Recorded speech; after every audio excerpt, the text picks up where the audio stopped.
has had enough of the WNBA commissioner after her absurd statement regarding Caitlin Clark. Why are people always trying to downplay Caitlin Clark's achievements? All year, we have seen former players like Cheryl Swoops throw shade at Caitlin, and even witnessed current players going out of their way to foul and injure Caitlin. However, she has overcome all of these trials and tribulations and put together the greatest rookie season of all time. But that's not good enough.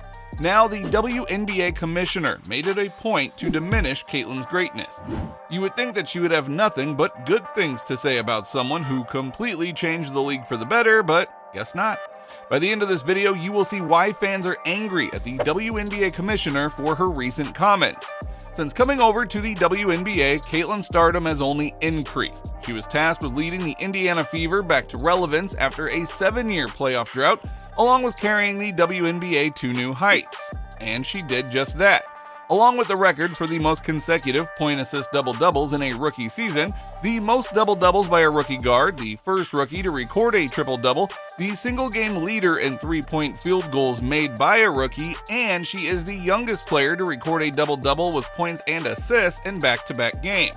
Those are just some of her accomplishments. She has also had some unbelievable moments this season. However, League Commissioner Kathy Engelbert sparked controversy recently as she refused to put this clear exponential growth of interest in the game down to just the Clark phenomenon.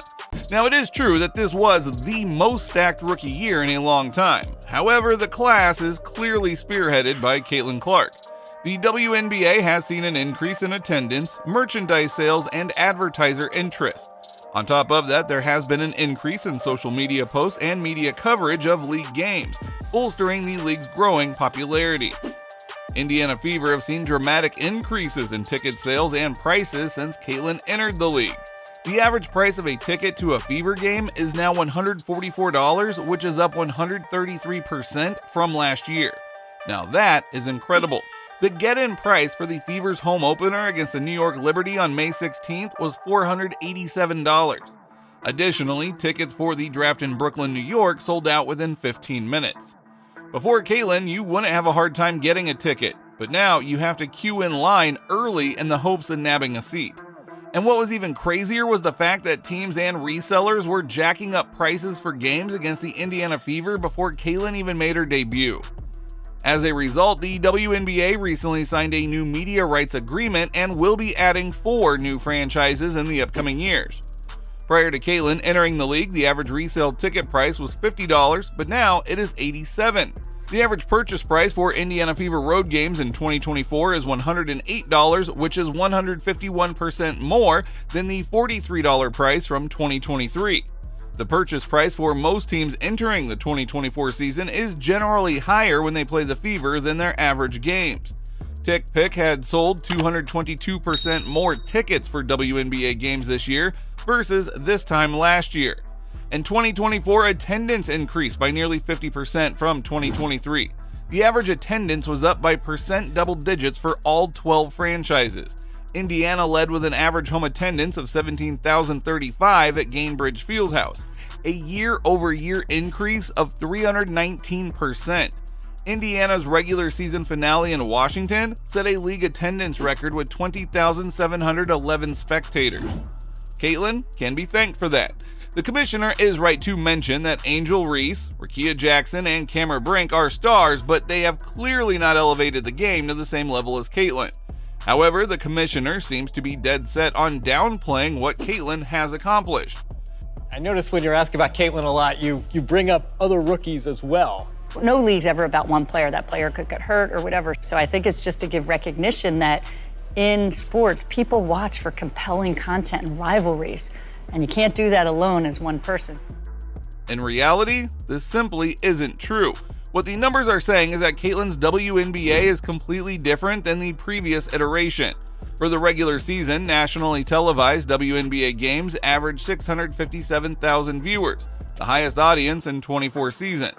Televised games with Caitlin Clark's Indiana Fever averaged 1.18 million viewers compared to 394,000 for all other games. 22 games averaged over 1 million viewers, 19 of which involved the Indiana Fever. The previous high had been in 1998 when 15 games averaged over 1 million viewers. The ratings highlight of the season was the WNBA All-Star Game, in which the WNBA All-Stars defeated the U.S. Olympic team 117-109. The game aired live on ABC on July 20th and averaged a record 3.44 million viewers. By comparison, last season's All-Star Game, another primetime contest, averaged 850,000 viewers. Clark's selection with the number 1 overall pick helped catapult the WNBA draft to record TV ratings. The 2024 edition of the event crushed the previous viewership record. An average of 2.45 million fans tuned in to ESPN for the event, and the peak reached 3.09 million. That number marked a fourfold increase from the 2023 draft, which averaged 572,000 viewers. The largest audience before 2024 came in 2004 when Taurasi was drafted number 1 overall at a UConn. The 2004 draft averaged 601,000 viewers. So no wonder Taurasi took some shots at Caitlin off the court. She is clearly jealous that Caitlin is taking over. The draft also became the most viewed WNBA event since 2000, when the Liberty played the Houston Comets in a May contest. Caitlin's highly anticipated WNBA regular season debut, perhaps unsurprisingly, broke ESPN's WNBA viewership records. Before this season, the WNBA had no game with more than 1 million viewers since 2008. The Indiana Fever rookie scored 20 points as 2.1 million fans watched across ESPN2, ESPN Plus, and Disney Plus. It was the most watched WNBA game on any ESPN platform in history. The Fever-Sun matchup peaked at 2.3 million viewers. This mark broke the previous record set on May 22, 2004, when Diana Taurasi played her second career WNBA game. Well, there goes another one of Taurasi's records. The most watched regular season game was between the Indiana Fever and Chicago Sky, with a first-year WNBA rivals, Caitlin Clark and Angel Reese. With Chicago defeating Indiana 88-87, the game aired on ESPN on June 23rd and averaged 2.35 million, the most watched WNBA game in 23 seasons. The previous week, another Indiana-Chicago matchup on CBS averaged 2.25 million viewers. The rising tide lifts all boats, and Caitlin is that tide. Another clear example of how Caitlin is the main driving force behind the surge in WNBA popularity is seeing what happened to the viewership once Caitlin and her Fever team were eliminated from the playoffs.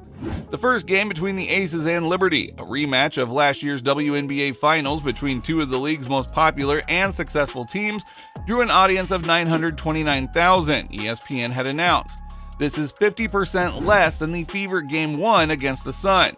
Still, it was historically good for any WNBA playoff game that does not involve Caitlin, as it was better than any of the TV numbers for the finals games between the two teams last year. Meanwhile, Game 1 of the Sun Lynx series was even worse. They had an audience of just around 650,000. Both of those games have also fallen well behind some of Caitlin's regular season games in terms of viewership as well.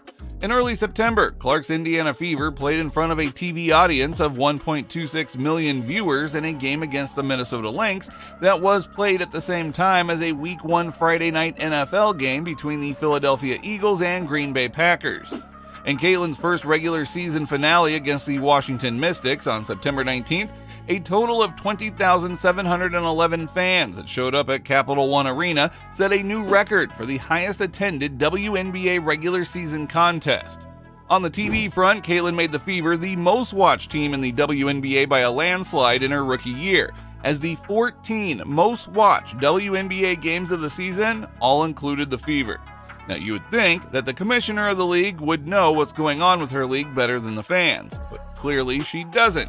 Instead of showcasing Caitlin as a once-in-a-generation talent, she is trying to downplay her achievement, and in doing so, hurting her own business, when in reality, Caitlin has been a force of nature who has changed everything about the WNBA.